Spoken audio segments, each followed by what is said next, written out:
Welcome to Bad Dog Agility, a podcast helping you reach all of your dog agility goals. Whether it's competing under the bright lights of the televised finals at Westminster or successfully navigating a homemade course in your own backyard, we'll bring you training tips, interviews, and news about the great sport of dog agility. Are you ready? I'm ready. I'm ready. I'm ready. The show starts with your hosts, Jennifer, Esteban, and Sarah. I'm Jennifer. I'm Esteban. And I'm Sarah, and this is episode 309. Today's podcast is brought to you by Synovitin OA. Is your agility dog suffering from elbow osteoarthritis? Synovitin OA can help. It's a different way to relieve the pain that causes limping and lameness. Just one simple, quick, non-surgical treatment can provide pain relief for up to 1 whole year. So if your dog's elbow pain has been keeping you off the agility course, ask your veterinarian about Synovitin OA or visit activedognow.com/learn-more. This procedure can only be performed by licensed veterinarians and veterinary hospitals permitted to use internal radiation therapy. On rare occasions, discomfort in the treated elbow has been seen in dogs that can last up to 72 hours after treatment. Short-term home care instructions must be followed after treatment to minimize extended close contact, such as co-sleeping. To review the full veterinary prescribing information, visit activedognow.com/cpinfo. Today's podcast is also brought to you by hititboard.com and the new Teeter Teach It, an easy-to-use tool that controls the amount of tip on your teeter so you can introduce motion to your dog in a gradual way. Go to hititboard.com for the new Teeter Teach It and other training tools and toys. Use discount code BDA10 to get 10% off your order. That's hititboard.com. Today, we are back on the podcast after our yearly summer break, and we are celebrating the results of the Westminster Master Agility Championship.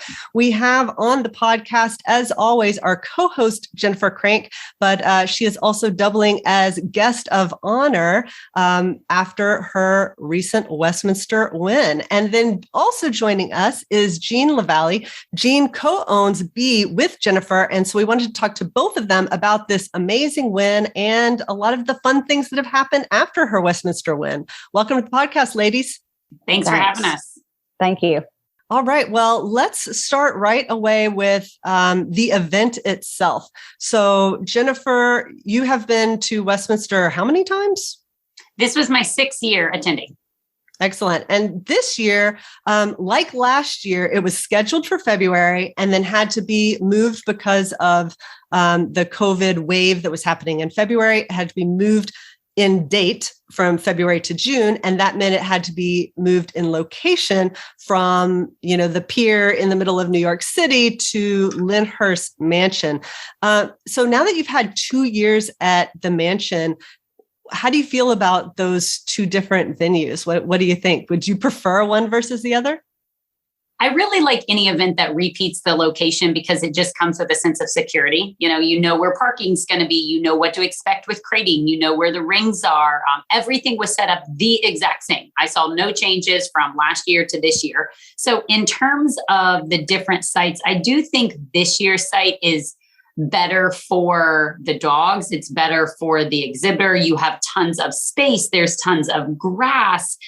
It's really nice. I find the hotels to be a little bit easier, but I will also add to that we've been very lucky with weather. So the last 2 years, we've had great weather. And this year was particularly amazing because it was not as hot and not as buggy as it was last year. So it was way more enjoyable. We actually had a lot of wind, almost so much wind that we're, struggling a bit with our tents that we were using.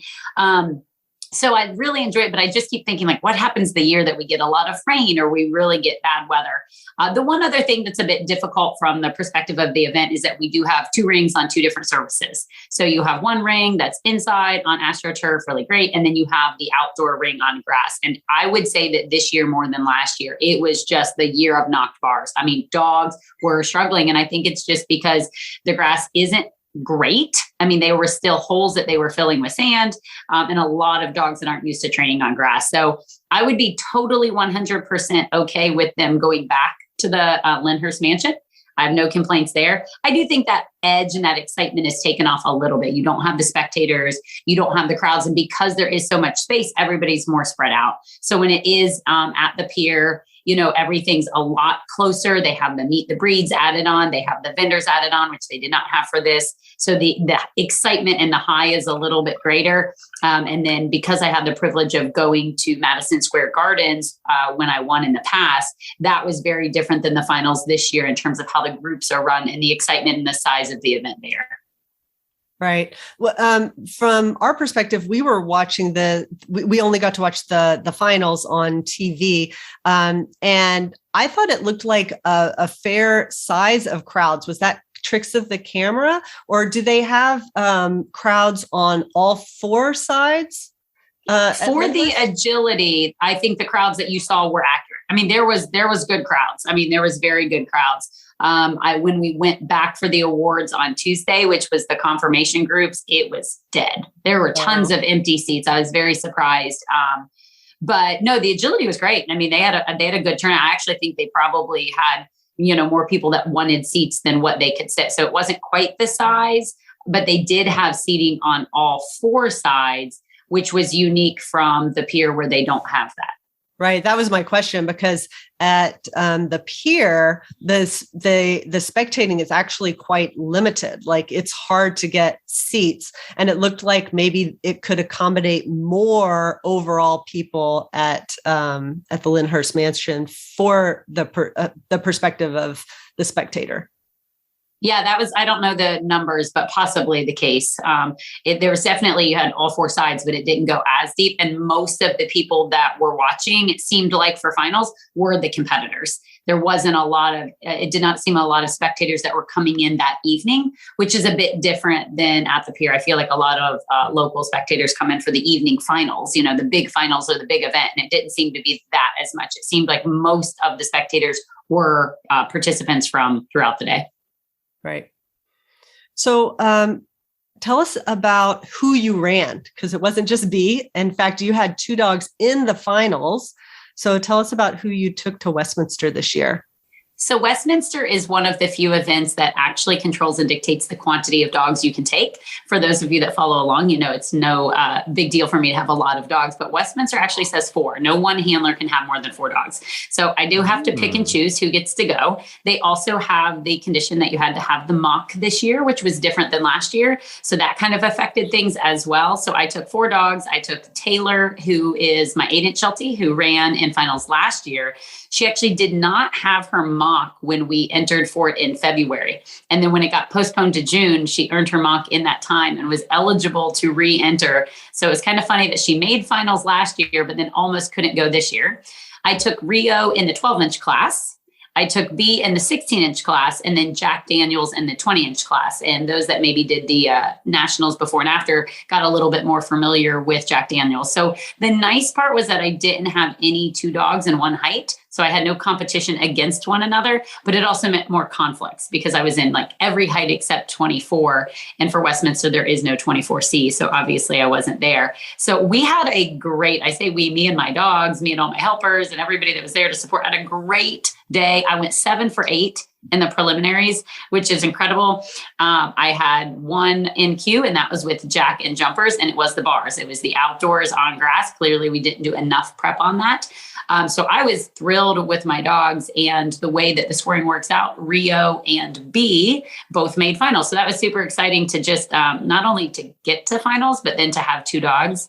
I have gone to Westminster 6 years. I have made finals 6 years. I have placed in finals for 6 years. And out of those 6 years, I actually won my height for 4 of the 6. And then 2 of the 6 was the overall winner. So my Westminster streak is great. I kind of feel like maybe I should just stop now.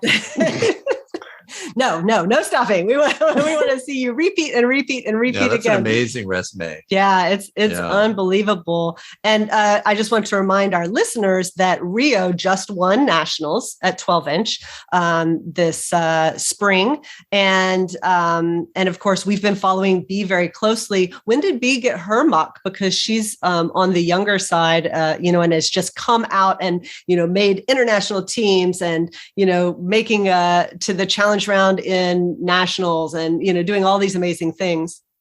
Jean, maybe you can back me up on exact dates. You're the statistician of the team, but I believe it was last like October or November.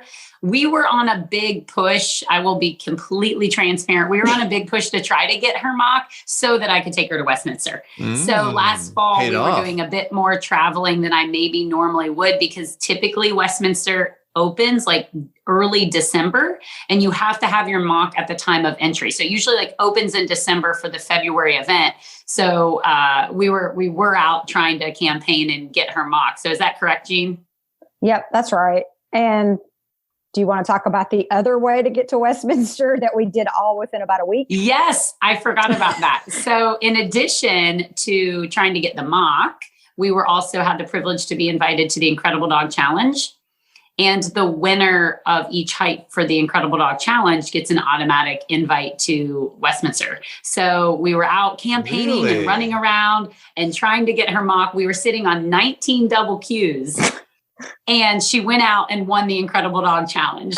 So it was great because she got that buy, but it was like all that effort and all that work to get the mock. And it turns out we didn't need it. So I did forget about that, Jane. So yeah, we actually kind of got the mock and then won the Incredible Dog Challenge last October.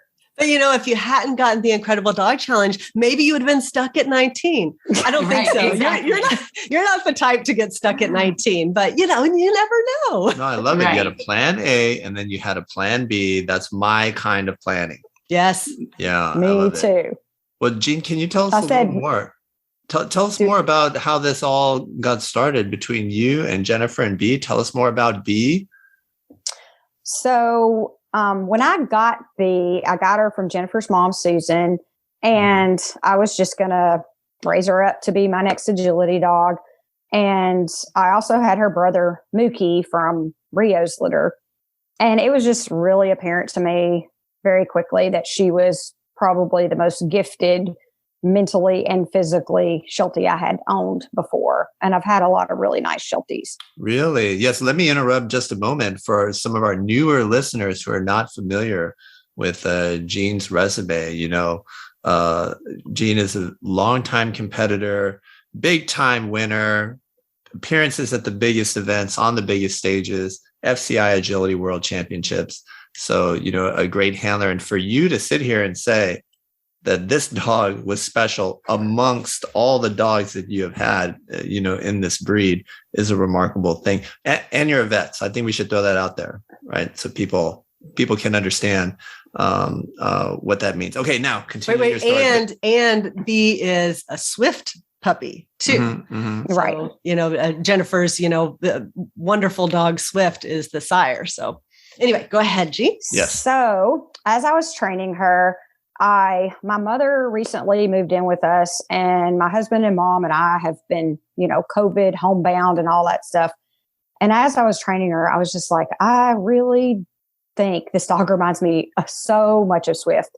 And I really don't want to go down that road again. International travel, nationals, doing all the work that's involved. And here was Jen with Swift getting a little older and B being a Swift puppy, so much like Swift. And Jen had been helping me train B. So I was doing the at home with Jen crank. I was going up for lessons and assistance. And I was just like, this dog really should have better than what I want to do as far as competing. And so I started pushing like, okay, Jen, when Swift retires, I really want B to be your dog. And I want her to live with me. I want to help, but I want you to campaign her. I want you to try the world team. I want you to do all that stuff if you want to. And she tried to talk me out of it. She was like, you should do it. I'm like, but I don't want to. She's not going to do it. I'm not going to do that again. And she finally relented. That is awesome. I have to admit, I was hearing, how great B was. And I'm like, of course she's great. All the Swiftie babies are amazing. Sure. And she'd come up for a lesson and I'd go, oh, she really is good. Okay, send her home with homework. And she'd come back and Jean's like, but she's really great. And look at that. And then one day I got a chance to run her and I was like, oh, I can feel it. It was like getting in the driver's seat and hitting the gas pedal. And you're like, oh, this car has power. It was like, and that was when I was like, yeah, Jean has wise beyond her years. She knew this dog was great. She knew this dog structurally, mentally, and of course pulled at my heartstrings because of being a Swift puppy. And that was one step. I can't even say the start of our relationship and journey. Jean and I have been friends and team members for years, but it was the start of officially Team B instead of, right. B or Jean and B. It is now Team B. So she has given us more opportunities and presented more amazing times and relationships and memories than we can even imagine. And she's 3. That's what's so crazy.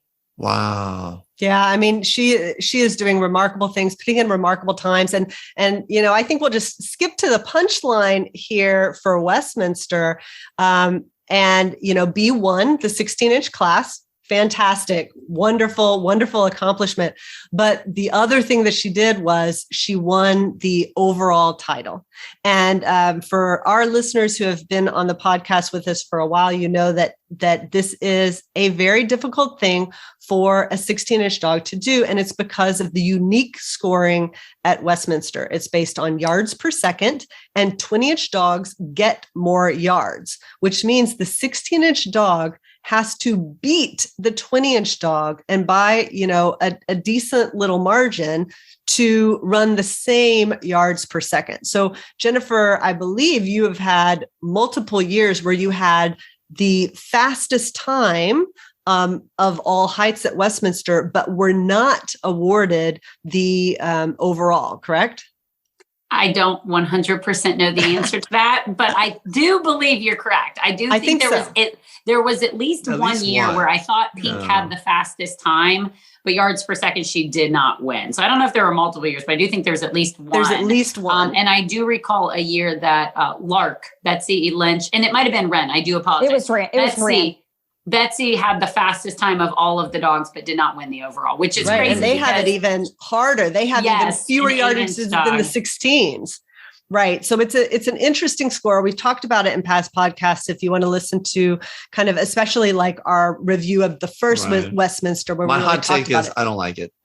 Just if a small dog is going to beat a larger dog in terms of just straight up time, in my personal view, they deserve to win. Right. But it is the way it's done. And I don't see it changing, especially because now you have all of these years. But what it does mean is that it is extra special for a dog to win the overall who is not the 20-inch dog.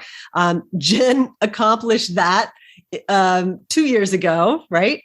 With Pink, won the 16, Pink being a border collie, right? And now Jen has come back again and done it with a second 16-inch dog, a non-border collie, a Sheltie, winning the overall title. Like, this is really groundbreaking, record-setting stuff. On top of all of that, like, it's hard enough to win overall when you're 16, but on top of all of that, Jen is now the only handler to win the overall with multiple dogs.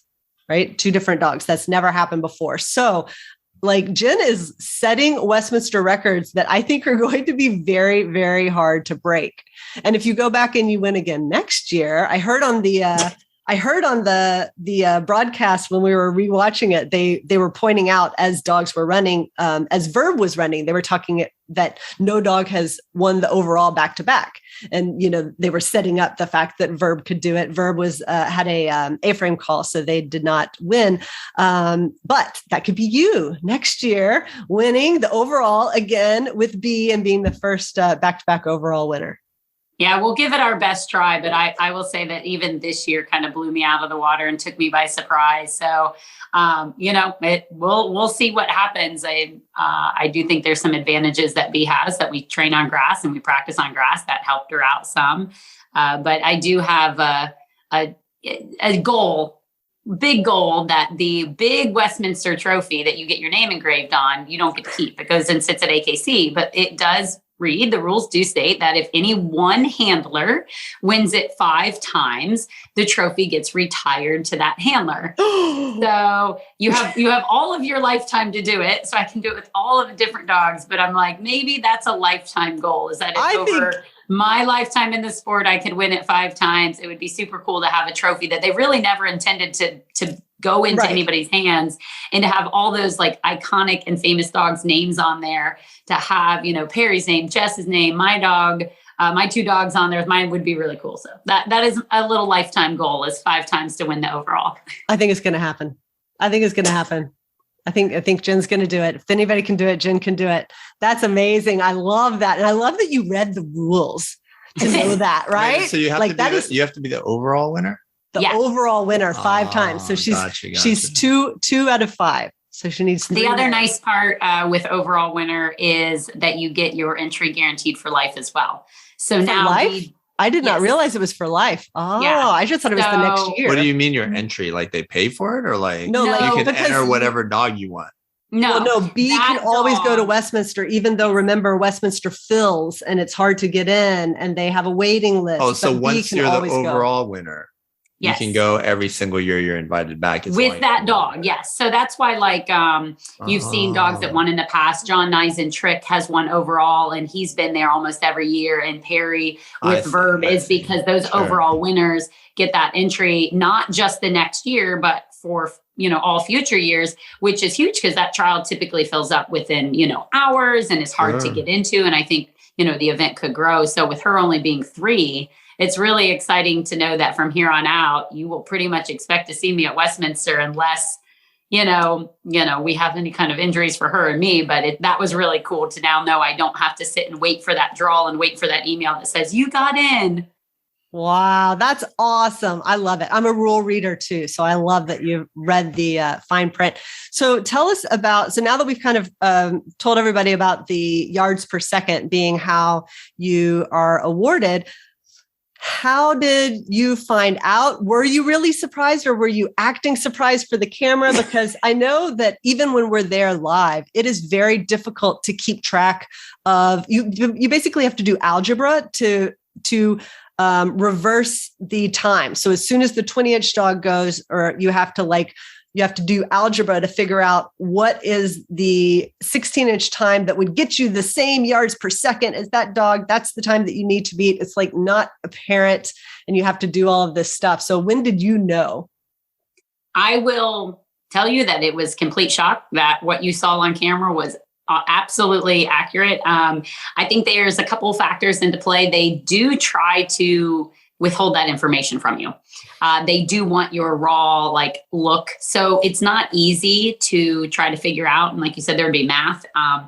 In my case, for those that did watch the broadcast and for those that did not, I'm going to spoil it for you. I fell flat on my face with my second dog. So I was not in a great headspace. I was very upset with myself, and I was in the parking lot crying, and they're texting me, we need you back for awards. So I didn't really know what was happening with the other heights and with the other dogs. I did make it into run 20s. They run 20 inches last. That's not on accident, right? And there were some amazing dogs in the 20-inch class. So I wasn't really following. I was still trying to get over the fact that I just had this great high of winning with B, and then this great low of falling on my face in front of national television. And they're like, get all the dogs, get all the winners, bring your ribbons, line up. And they're just, everything's shuffling really fast. And I did know that B had the fastest time. But again, I wasn't doing the math. And in my head, the 20-inch dog wins, right? Yeah. I mean, yes, Pink won. Pink is an incredible dog, once in a lifetime dog. She was amazing. I knew that there was the potential she could do it. I never really deep down inside ever imagined that a Sheltie would do it when Border Collies were clean. It wasn't like a lot of the faster dogs faltered. They were clean Border Collies. So I just assumed it was going to the 20-inch dog. We were all kind of standing there already, almost even talking about it. Like we all kind of were ready for her to win. And so when they said my name, I was just like, oh no, I was not ready for that. So it was shocked. I think they tried to keep it from you, but I had no idea, wasn't processing and thinking it. So it was super cool, super exciting. But it was fun. It was super exciting. I don't know. It was more the year that the year that Pink won, because 16s run first and 20s run late. They had spoiled it for me. They told me that I had won before awards. Mm-hmm. So when they didn't tell me this year, I was like, oh, well, I must not have won because they didn't tell me. Yeah. Right. And they did in the past. So when they said it, I was blown away, and it helped to bring me out of my meltdown that I was having over Rio's run. So that's quite nice. After you ran B, did they interview you? Because they didn't show an interview on the broadcast. Yeah, they did interview, and I don't know what happened. I don't know why it cut. It was an interview. Something inappropriate. It seemed like a good interview. Did you make fun of Terry's jeans? I did not. I don't know what happened. I will say that I think my nerves took over and I may have talked a little long. I also did a shout out on the camera to Gene. I looked right at the camera and I went, "Hi, Gene." So maybe they didn't like that. I don't know. I don't see how they cannot include it when you're the winner. My theory, my take is that they purposely removed it with the intention of putting it or a part of it at the end because they knew this was the next day, right? They do processing on it. So they knew who the overall winner was. And then they either ran out of time or they literally forgot that they had meant to put that in because they didn't interview you. They interviewed, and yours was the first height to run, right? So Correct. You were the first winner in the broadcast. They did not interview you. So I thought, okay, maybe they're not doing interviews, but then they interviewed all the other heights. So as I was watching it in real time, I was like, oh, the super like observant watcher will be like, they pulled her interview, maybe she's going to win. That's just, I guess, how my brain works. And of course, I also knew the results already. And then they interviewed everybody else. And then they came back. It was a little disappointing on the broadcast because they came back after the 20-inch winner. And they were like, and a million commercials. And then they were like, here are your winners. And the overall winner is B, the Sheltie. And they showed her take 3 obstacles and they showed you hugging her with the ribbon and the trophy. And then they were like, here's, her owner just shocked that they won. And when we get back from break, Terry's going to tell you why she was so surprised. And then they did more commercials. And then they come back to Terry, who they were basically like, so why is it so shocking that, that B won? And he tried to kind of, without talking about yards per second, he just said that 7 of the last 8 years, it's been the 20-inch dog that's won. And, so this is a really big accomplishment for Jen and she wasn't expecting it.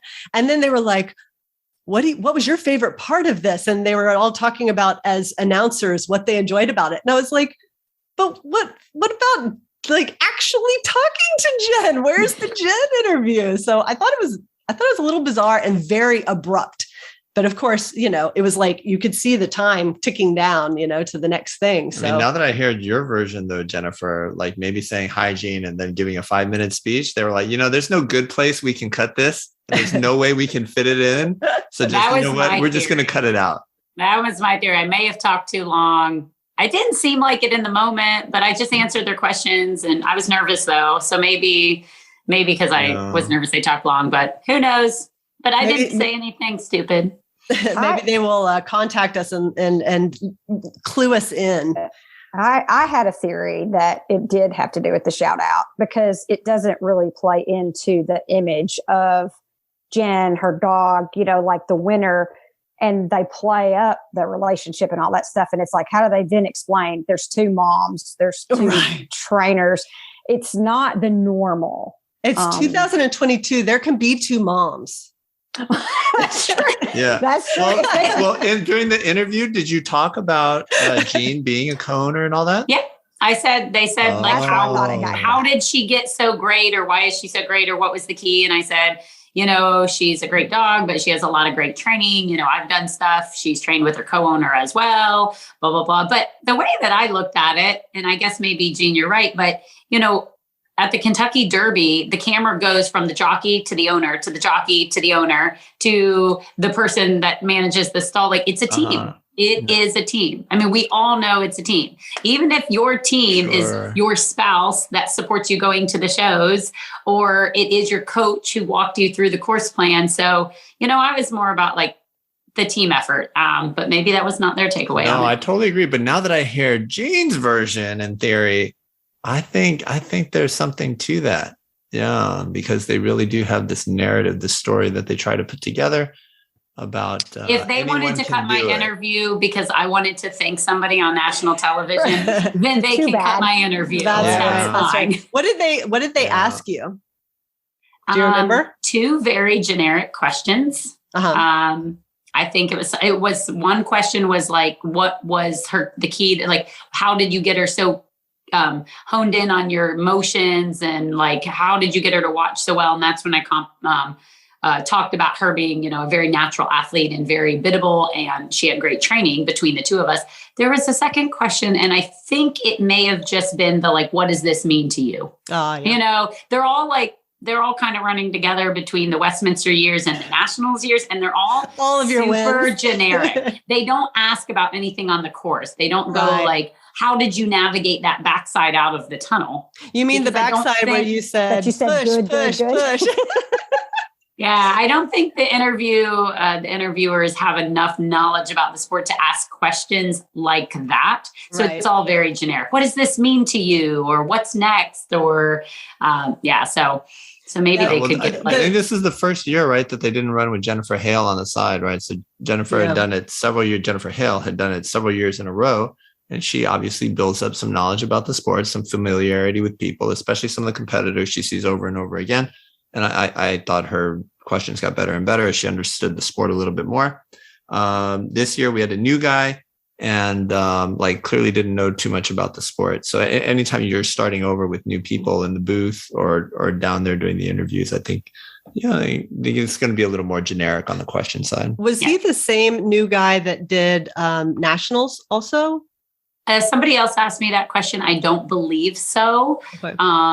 I remember the person at AKC Nationals being much larger, standing next to me, interviewing me. I don't 100% know that, but he was the same person who is doing all of the work for the confirmation as well, because he was back doing a lot of the interviews and the talking and the presenting on Tuesday night for the group. So he obviously was doing part of the Spanish broadcast. Okay. Yeah. Oh. So this year Fox Sports announced that they were also going to run this in Spanish and put that out to, millions of homes. And your interviewer, Rodolfo Landeros, like he's bilingual. And they brought in a big guy here to do. We're reading the announcement now, but they had the longest running Spanish sports network in the United States. So they also broadcast it there. So I thought maybe he was doing double duty. He was like doing the interviews there, but also doing them in Spanish on the side, or speaking in Spanish on the side as the sideline reporter there. So I thought that was pretty cool that they were doing that. Let me go over some housekeeping stuff that I found pretty interesting, and then we're going to talk about more cool stuff. But the announcing was done by, I believe, John Sanders, who did a nice job. In previous years, they had the British dude, right? Graham Partridge Graham. The voice, he did that classic voice. Right. The proper Westminster. Kind of that gives it that British air of pomp and circumstance. There you go. That's a nice way of putting it. Mm-hmm. Judges in the finals, 8, 12, 16-inch Rhonda Bernke, and then Ben Gibbs judging 20 and 24 inches. And John Strong did the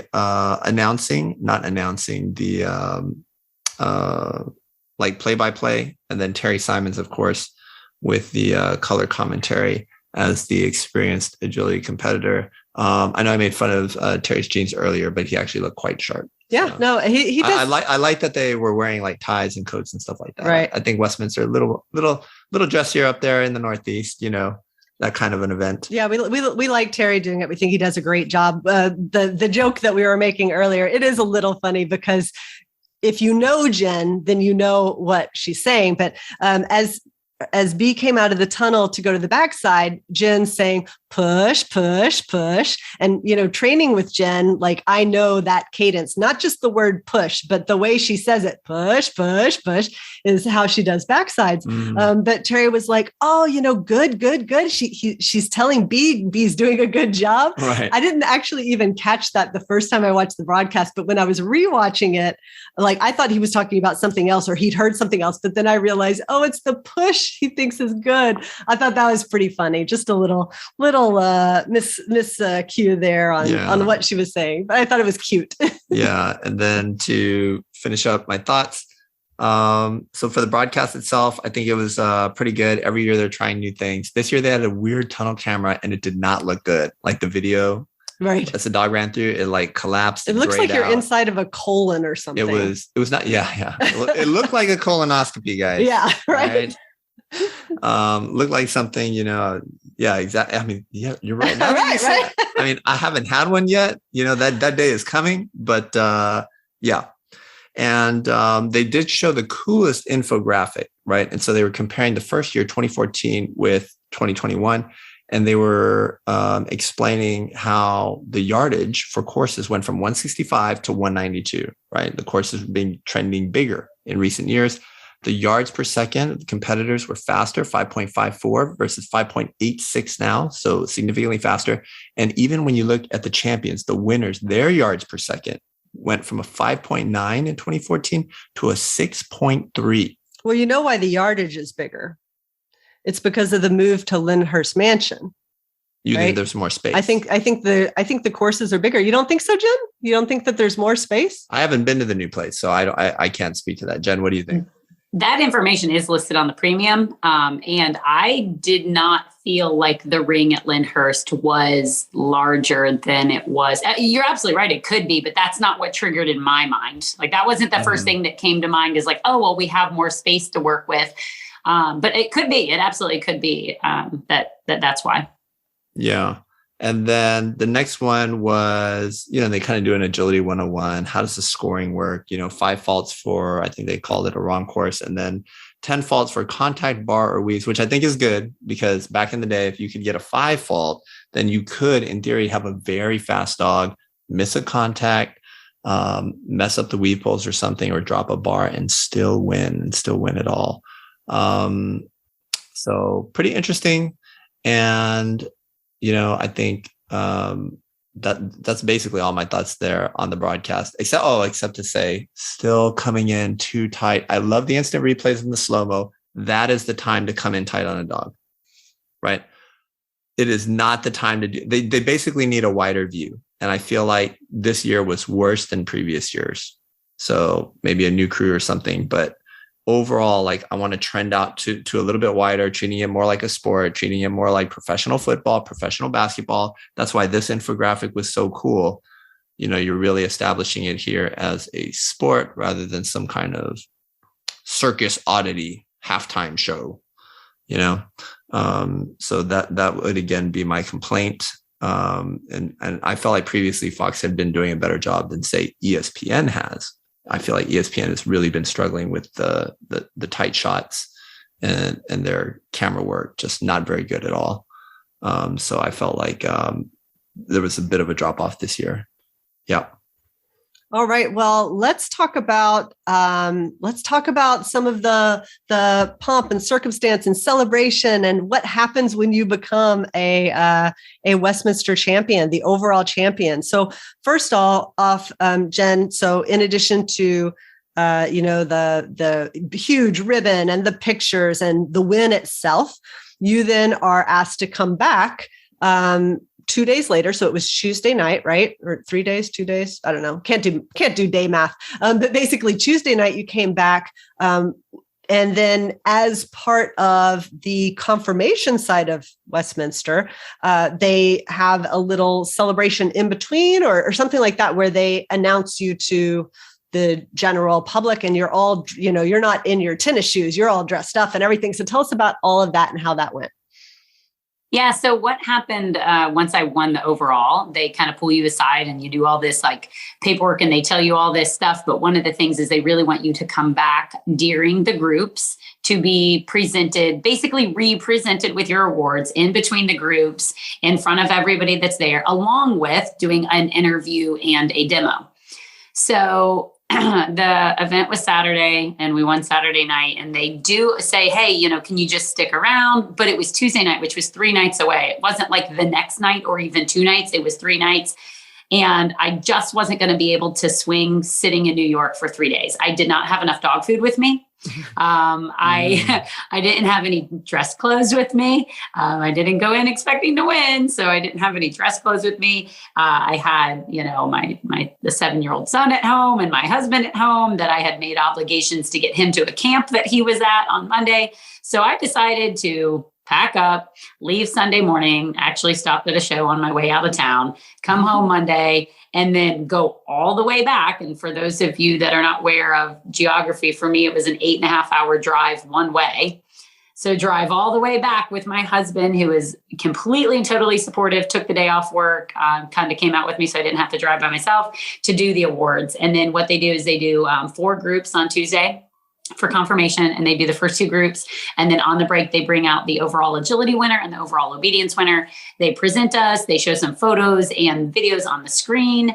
The obedience person does a demo. They interview her. Agility does a demo. They interviewed us. They represent us with awards and take photos, and then we're excused to leave. So we're not quite in the gowns and the suits that the confirmation people are in, because we have to give these demos, but they do like if we dress up a little bit, and that's always kind of fun. So we got to go back and have VIP tickets and sit in the front row and do our demo and our presentation. So it was super exciting to go back and have that honor. Like I said, I had the privilege of doing it in Madison Square Gardens, which I will tell you was really exciting. And being there, this is a little bit different. Again, better for the dogs, not quite as thrilling. So we went back there on Tuesday. So that was kind of one of the big exciting moments after the win. Excellent. And then I get a text from Jen, or a Facebook message from Jen, and she says, hey, by the way, tomorrow I'm throwing out the ceremonial first pitch at the Cincinnati Reds game. I was like, what?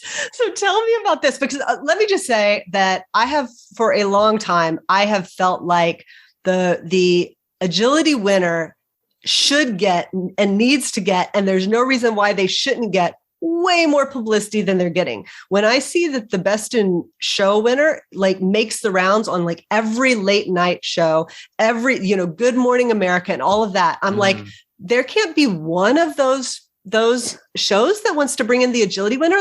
From my perspective, the agility winner is so cool. The videos that they can show of you actually doing agility and everything is so cool. So I think this is a step in the right direction.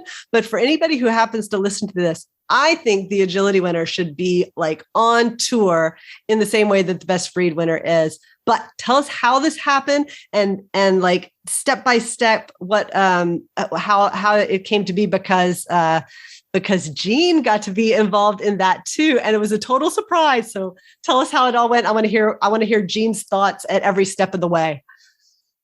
So you would kind of think that, knowing the timeline, that B1, I go get my award, and 2 days later I'm asked to, throughout the ceremonial first pitch, that somebody heard that somebody from Ohio won. So why don't we get the Ohio person to come down and throw it out? And you would think that I got this letter of invite, but actually it didn't happen like that at all. So that's kind of the fun part. So as Jean alluded to earlier, she has a dog named Mookie. Bee's brother is named Mookie, another Swift puppy named Mookie, after Mookie Betts. Months ago, I heard word that Jean was going with her family to a Cincinnati Reds game to watch the LA Dodgers, which is who Mookie Betts plays for. And I was like, oh, that sounds super exciting. Ethan's never gone to a game. Can we come? So we had planned just a family day to the ballpark for the 6 of us months ago. And along the journey of Team B, Jean and I share the training, we share the showing. So I was going to meet her at the ballpark for the game, but we are also going to do a trade-off of B. I was going to give her B. Post Westminster, she was going to take B, get to spend some time with her, do some training, do some showing, and I was going to have the weekend off. So that's how this was all going to go. And for all Jean knew, that's exactly what was happening.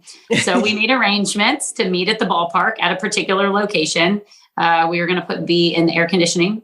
So then I say to Jean, okay, meet me at this place. We're going to meet and take B into the AC. And then Jean shows up. Take over the story, Jean. Okay, so I show up and I'm like, what were you wearing? I was wearing a Mookie Betts shirt, of course, for the Cincinnati Reds game, but I wasn't there for the Cincinnati Reds. I was there to see Mookie Betts, who, by the way, is on the injured list. So I didn't get to see anyway. But So I came up and I was like, oh, hi, B. And she's so excited. And everybody's sitting around and they started asking like for IDs and putting a wristband on me. And they're asking my mom for an ID and they're asking Joel. I'm like, what is going on here? We don't need IDs to go into the ballpark. We're already in. So basically, Jen just started telling me this story and they start taking us down the ramp through into our little cool locker room and everything. And I was like, what is happening here? Because it's also my first ever major league ball game that I was going to see Mookie Betts. And now I'm going out on the field before the game with Jen and my dog. Wait, that is crazy. Wait, are you saying you had never been to a baseball game before? I have never been to. I've followed. This is the first major league game you've ever been to, and you're a huge fan. One. And I've been a baseball fan my whole life. But when we were young, we didn't have the money for that sort of stuff. We listened on the radio. Absolutely. And then just in my adult life, what have I been doing? Running around with my dogs. I didn't have time for ball games. But this is part of why we need Team B, so I can go to ball games. So anyway, Jen asked about going and we got seats together and everything. And I had no idea. I thought we were going to the ball game. And by the way, I was getting beef for the weekend so that I could show we had a local show here that weekend. Right. So, okay. So you're in the locker room and you have B is with you. And you have the dog with you too. So then and my mom. Wristbands. Yeah, and my mom and my husband and Ethan and Jason and Jen. So it's like this two family affair with our dog. It was really cool. And then we start taking us out on the field through the Dodgers dugout. And somebody was like, where are we going? Where are we going? I was like, I don't know. I'm just following my dog.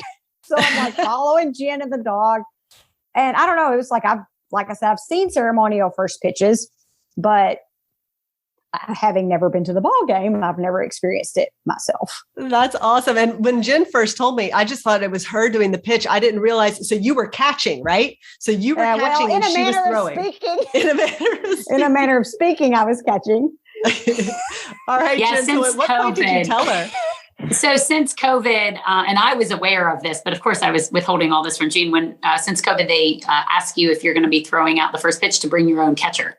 They don't nominate, they don't bring somebody in. So they don't bring a catcher in to catch for you. You have to bring somebody or they will have the mascot do it because the mascots are like, in suits and in gloves so they can catch your ball. So I knew I was going to get to pick somebody. So it would absolutely only make sense that B's co-owner, co-trainer, Team B, be the catcher. So when we get out there on the field, they look at me and they're like, do you know who your catcher is going to be? And I look at Jean and I'm like, you are. And she's like, what? So we're definitely a better an agility team. Let's just start by saying we are definitely in a better agility team than we are a baseball team. Although I will take most of the blame on that one. It was really cool. They let me run out to the pitcher's mound with B. So when they finally called us out, they're putting it on the jumbo screen. They're introducing, we're standing there. They're showing her photos from Westminster, what she accomplished, photos of her doing equipment. And they say, okay, go ahead out there. And I took her off leash and ran out. And we did some tricks along the way and lined her up in a sit stay on the pitcher's mound so that then after I threw, I kind of turned around and asked her to come jump up like I did at the end of the run, and got to wave around. So it was really cool. B was definitely the shining star. She behaved perfectly. She did her stay, she did her jump, she did her tricks. Jean and I are going to stick to our day jobs for sure. Did you practice? No. I do not know the last time I've thrown a baseball. Like maybe when I was in elementary school, I played softball or something. I don't even recall. And I thought we would have a moment to practice.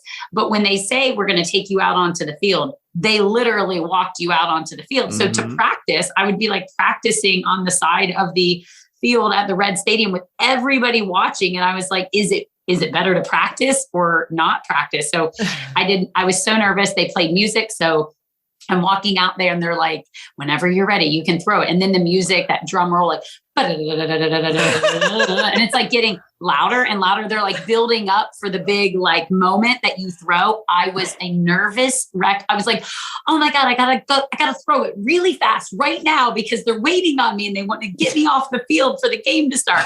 And I just throw it. And my husband was like, go for height over speed. So he's like, make sure you get enough height because you don't want it to like hit the ground. Like he was worried about me hitting the ground and like rolling. Shorting it, and then it just rolls over to it. I got height. I definitely got height right over Jean's head. Yes. Jean, how tall are you?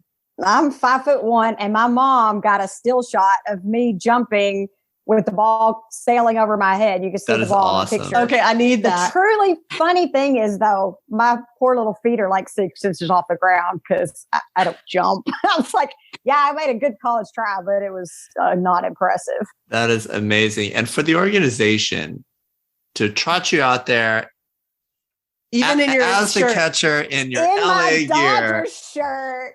in Cincinnati. They were super cool about it. I kept saying, do I need to put on a different shirt? I mean, I was coming for the Dodgers, and they were all just, no, just wear your shirt. It's fine. We're all baseball fans. I mean, I couldn't believe it. That's so sweet. I was hoping maybe Mookie would see it, from wherever he was watching. You got to shout at him. You'd be like, right? Okay, I'm over here. Wait, here. I forgot the most exciting part about it was when they marched us out of the stadium. We went through the Dodgers dugout, and the Dodgers players were coming in as we were leaving. And my mom loves Justin Turner, and Justin Turner literally met us at the stairs. Mom's going down, Justin Turner's coming out, and I'm like, Justin Turner, mom, Justin Turner. And he looks up at me, and I'm pointing at her going, she's your biggest fan. She loves you. You're her favorite player. And he reached out and shook her hand and told her thank you. It was the coolest moment ever. My mom's still talking about it. Oh, that's so great. I love it. Love it. That is amazing. I can't wait till Jen takes me someplace special and I need to meet The Rock or something You like can that. come to the 4th of July parade this week, and where B is being featured as the Westminster winner. Oh, nice. Awesome. Are you like the Grand Marshal? Are they going to put you on a float? I am on a float.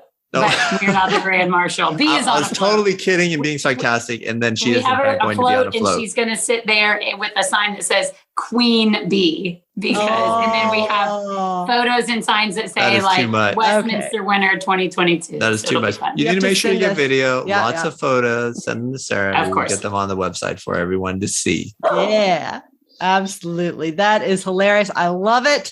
And y'all deserve all of it. All right. So real quickly, we can talk all day swapping stories, but let's talk about the winners from the Westminster Championship final round. So in the 8-inch class, we have Betsy Lynch with Papillon Lark. So Betsy is our Bad Dog Agility sponsored athlete. So that's really cool that she won. And she's also the winner of AKC Nationals this year. So she went back to back, won Nationals and won Westminster. Fantastic accomplishment. That is amazing. Yeah. Yep. In the 12-inch class, we have Brittany Imhoff with Papillon Bilbo.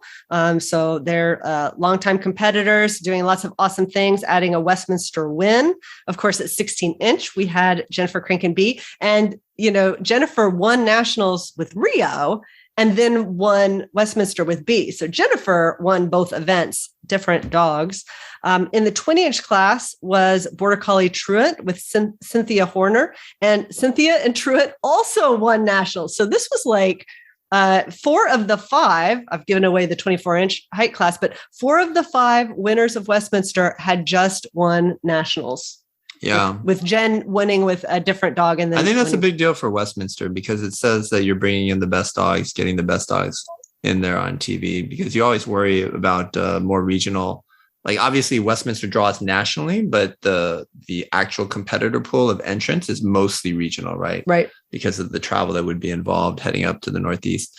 And so you want to make sure that you've got really good dogs and handlers there, not just in terms of speed, but in terms of sportsmanship, to represent our sport on television. That's right. And then the 24-inch class, the winner was Border Collie Kaboom with Amber McCune, also the winner from AKC Nationals. And just a couple of things of note, Kaboom was running 20-inch preferred. So they run against the 24-inch dogs, but they run at 20 inches. She did win by, 4.75 seconds. So it's not like she barely eked it out, but she won that with a really great time. And then the All-American dog, the top All-American dog was Brio, handled by Allie Park, and they were in the 20-inch class. And they finished second.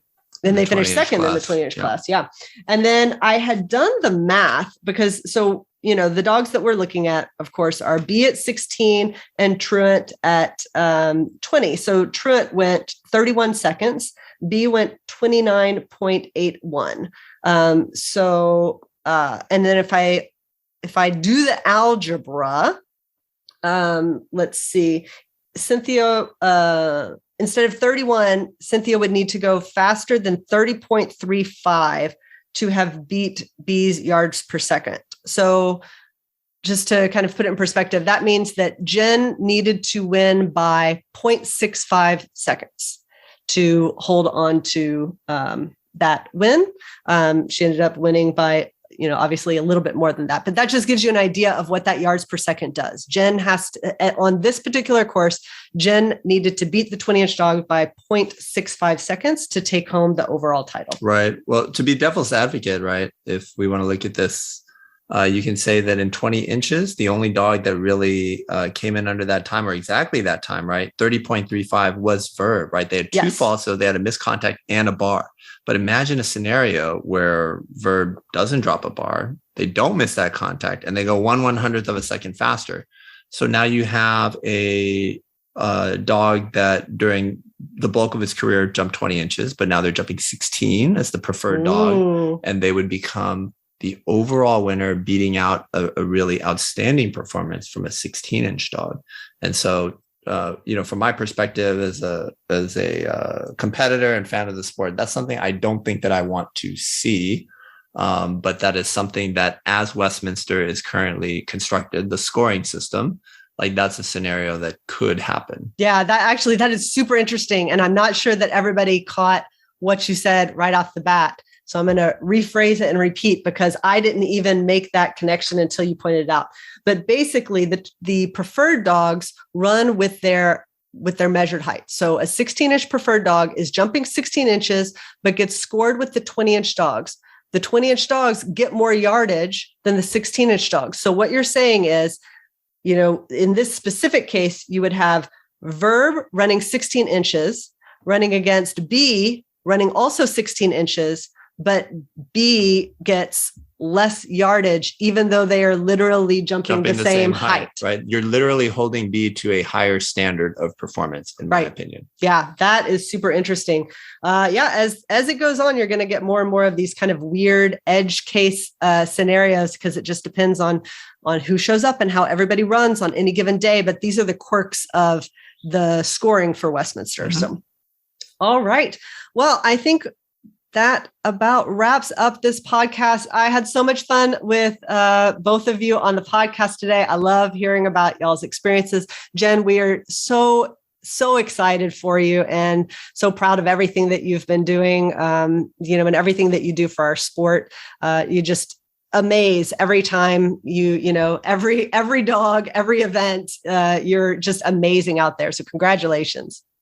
Thank you. Yeah, I'm very, very fortunate. My dogs spoil me. They make me look good. And every day I'm very appreciative of everything they give me. And thank you so much for joining us, Jean. Thanks for having me. All right. And that's it for this week's podcast.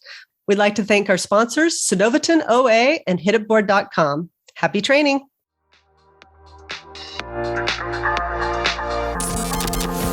Thank you for listening to Bad Dog Agility. We hope you enjoyed today's episode. For more information, updates, and links to all our socials, just check out our website, www.baddogagility.com. If you haven't already signed up for our email subscription, we would love to have you join the BDA community. Until next time, take care.